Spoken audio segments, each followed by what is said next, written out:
La segunda teoría de la expiación se conoce como la visión del rescate. Dejamos a un lado a San Anselmo de Canterbury, en la Edad Media, y nos vamos más atrás. Nos vamos a un contexto donde las personas no están considerando tanto las leyes jurídicas, porque los exponentes que proponen todas estas postulaciones que vamos a hablar en un momento son cristianos que viven bajo un contexto más místico, más espiritual, es decir, estamos hablando de los primeros siglos de la Iglesia, donde el paganismo abundaba, donde los mitos, aunque claro que la filosofía griega ya había derrotado algunos mitos, pero los mitos eran bastante abundantes también. Entonces ese es el contexto de los siguientes exponentes o de aquellos que sobresaltan en su teología esta postulación de las teorías de la expiación. La segunda postulación sería victoria, rescate. La victoria de Cristo, Christus Victor, juntamente con la teoría del rescate. ¿Por qué están juntas estas dos? A veces en la teología, usted como experto teólogo o lector que es, se da cuenta que a veces es muy difícil identificar la postulación o sistematizar el comentario de algún teólogo. Es difícil. ¿Por qué? Porque tiene vestigios diferentes. Hay fusiones, hay combinaciones. Ahora, vamos a hablar acerca del Cristo victorioso, esta teoría de la expiación. Esta teoría de la expiación se remonta a un contexto cósmico, donde los seres espirituales, demonios, Satanás, los ángeles caídos, están alrededor de esa cruz. Entonces hay una lucha entre el bien y el mal, los dioses falsos contra el Dios verdadero, demonios detrás de esas imponentes imágenes de los dioses griegos, de los dioses romanos, de los dioses egipcios. Pero hay poderes detrás de ellos y el mundo está totalmente gobernado por demonios, por ángeles caídos, por principados, potestades, seres espirituales en las regiones celestes, demonios, gobernando las mentes, los gobiernos, todo. El César gobernado por el mismo Satanás. Esa era la visión de los teólogos de este tiempo. Entonces, Satanás, desde aquel momento en el huerto del Edén, ganó poder, ganó gobierno. Él está gobernando, dicen los teólogos de este tiempo. Él estaba gobernando, cabe mencionarlo, estaba. Entonces, Satanás ahora es el gobernante cuando el ser humano cayó y él gobierna el mundo. Entonces, no puede simplemente dejar a un lado Dios porque no quiere actuar como él. Es lo que proponen estos exponentes. Dios no quiere actuar como él. Por consecuencia, planea la salvación para redimir a los seres humanos de lo que se conoce como el poder de Satanás. El mayor problema del ser humano, por lo tanto, es su esclavitud a un dueño inepto. El ser humano está esclavizado por un dueño inepto, por un gobernante inepto, que es Satanás. Entonces, según creían los padres de la iglesia, debido a su pecado, el hombre dio la autoridad a Satanás. Ahora, el tema central de la teoría de la expiación empieza con esta gran victoria. Cristo pelea en contra de, triunfa por encima de. Los poderes demoníacos del mundo son derrotados en la cruz del Calvario. Triunfa sobre ellos en la cruz, derrumbando a principados, a potestades, a gobernantes. Vuelvo a mencionarlo. En él Dios está reconciliando consigo al mundo que estaba bajo la potestad de Satanás, los demonios, todo esto, que son los poderes de la oscuridad, han sido vencidos. Una guerra cósmica, espiritual, en la mente de aquellos teólogos, de una visión donde el paganismo gobernaba, donde había dioses falsos por donde sea, donde había una mentalidad, sí, muy diferente, no tan moderna como ahora, que es muy raro que alguien mencione a Satanás o a los demonios. en aquel tiempo era bastante común. La gente era más crédula respecto a las cuestiones espirituales, a diferencia de este tiempo, aunque realmente sigue abundando mucho eso. Ahora, en ese aspecto, Cristo muere en la cruz del Calvario, vence a Satanás, vence a los demonios. En este sentido, esta teoría es un paralelo con la teoría del rescate. Aquí es donde entra esto de la teoría del rescate. ¿Qué es esto de la teoría del rescate?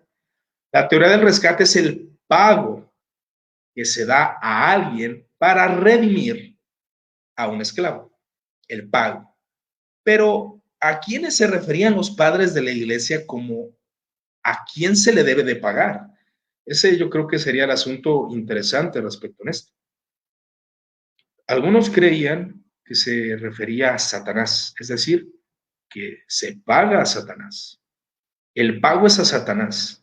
Y muchos exponentes de la patrística creían esto, que es verdad, suena bastante grotesco. Y de hecho, muchos exponentes lo dicen, es grotesco. Es totalmente grotesco decir que Cristo paga a Satanás. Pero muchos lo creían de esta forma. Entonces, esta teoría enfatiza a Cristo vencedor sobre el pecado, pero no se centra solamente en la muerte de cruz, sino en la resurrección. La resurrección, cuando Cristo resucita, los demonios, Satanás mismo, se dan cuenta de que han perdido la batalla. Ha resucitado. Este ser humano ha vencido la muerte. Y aquí es donde entra mucho que Satanás no es omnisciente. No entiende todas las cosas Satanás. Se puede decir que Satanás no tenía una comprensión teológica de quién realmente era Cristo totalmente. Es lo que algunos dicen, algunos proponen, aunque vemos en los evangelios cómo los demonios detectaban al Hijo de Dios. Pero según algunos teólogos, proponían que Satanás no comprendía quién estaba detrás de Cristo. Si Cristo simplemente era un ser humano, o si era divino, o quién era. Si eres hijo de Dios, le decía, pero él no tenía una comprensión, según algunos teólogos de la patrística lo dicen. Ahora, la muerte de Cristo fue el precio que Dios exigió y fue dado a fin de rescatar a los hombres prisioneros de Satanás. Pocos creyeron que el precio fue pagado no a Satanás, como vengo diciendo, que sí había exponentes que creían. ¿Por qué? Porque Satanás era el gobernante del mundo.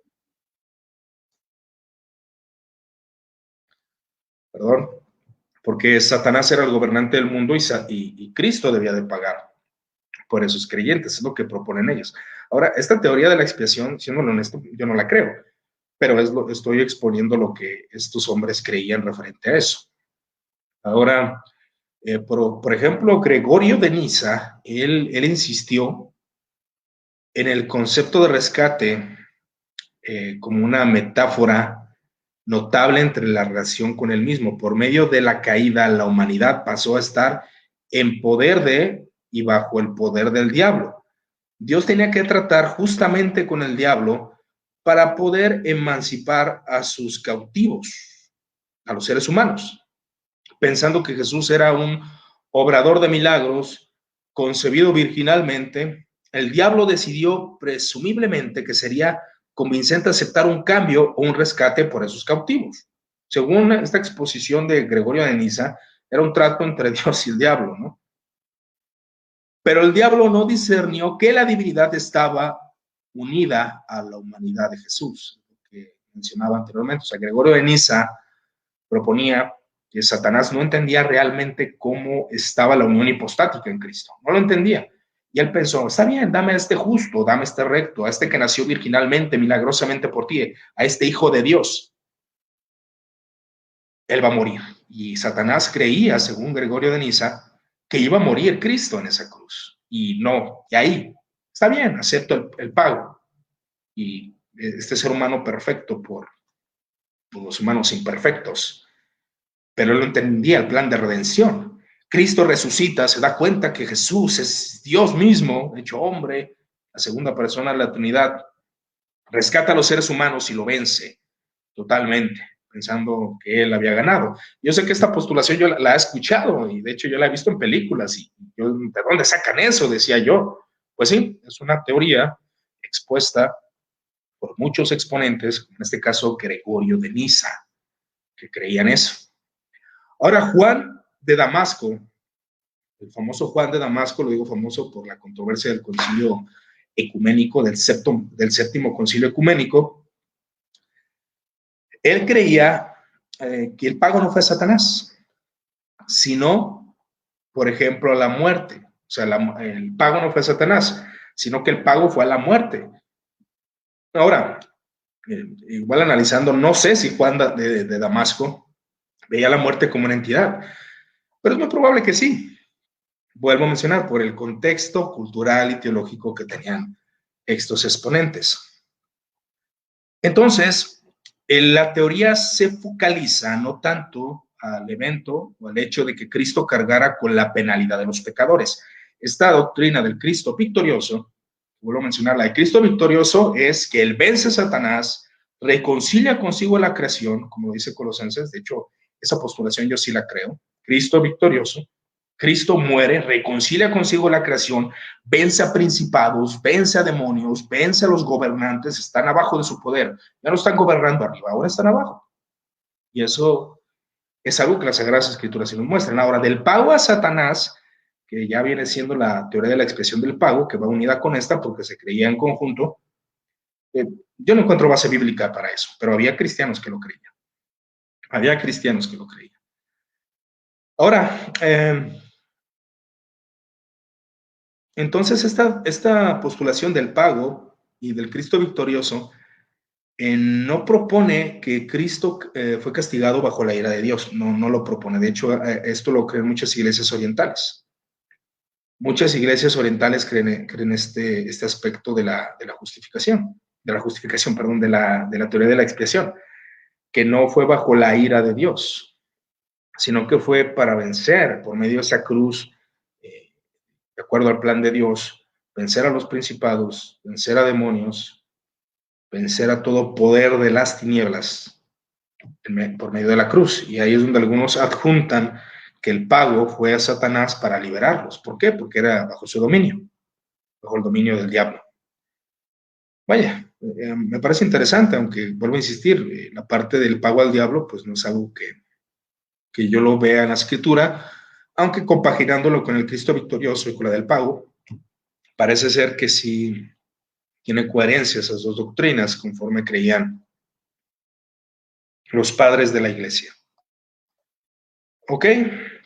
Entonces, la idea de que el diablo hizo que la cruz fuera necesaria fue bastante extendida en la iglesia primitiva. Incluso hasta el siglo XI, Ireneo de León, Orígenes, Gregorio de Niza y Bernardo de Clairvaux crean esto. Ellos crean esto. Clairvaux. Bueno, es interesante conocer esa postulación. O sea, Orígenes, él mantuvo la idea de este proceso que el pecado de la humanidad, todos los seres humanos, por causa del pecado de la humanidad, estaban bajo las garras de Satanás. Entonces era necesario un intercambio, hacer un intercambio con Satanás. ¿Por qué? Porque los seres humanos estaban bajo su potestad. Entonces hay un pago para que tú los liberes. Yo me daré en pago para que tú los liberes. Es una de las teorías de la expiación. Entonces la idea del rescate pagado a Satanás fue repudiada, de hecho, por muchos teólogos, con desprecio e indignación. Y cómo no, yo sé que algunos que están escuchando este audio, a lo mejor, o este video que lo están viendo, están así como, ¿cómo es posible que esa postura haya existido en la iglesia? Sí, sí, sí existió. Pero Gregorio Nacianzo, él rechazó la idea como la idea que requería un rescate. O sea, él sintió indignación por esta postulación. Ahora, Juan de Damasco, que es el que venimos mencionando, él propone, como ya lo había dicho, que el pago fue a la muerte. El pago fue a la muerte. Es lo que él propone. Entonces dice que la muerte, probando aquel cuerpo inocente, y dador de vida, ella misma era destruida al devorar el cuerpo de Cristo, vomitando a aquellos que previamente había devorado la muerte. Pues, no sé si lo utiliza de manera alegórica o si realmente lo creían como una entidad. La verdad, ahí sí les voy a fallar, pero sí es algo bastante interesante. Ahora, no todos los autores han creído desde este enfoque. Ahora, de hecho, Lutero creía al Cristo victorioso, Cristo Victor, o la teoría de la victoria de Cristo, ¿no? Él declaró que Jesucristo me ha redimido a mí, una criatura perdida y condenada. Me ha rescatado y liberado de todos los pecados, de la muerte y del poder del diablo. No con plata ni oro, sino con su santa y preciosa sangre y con sus sufrimientos y muerte inocente.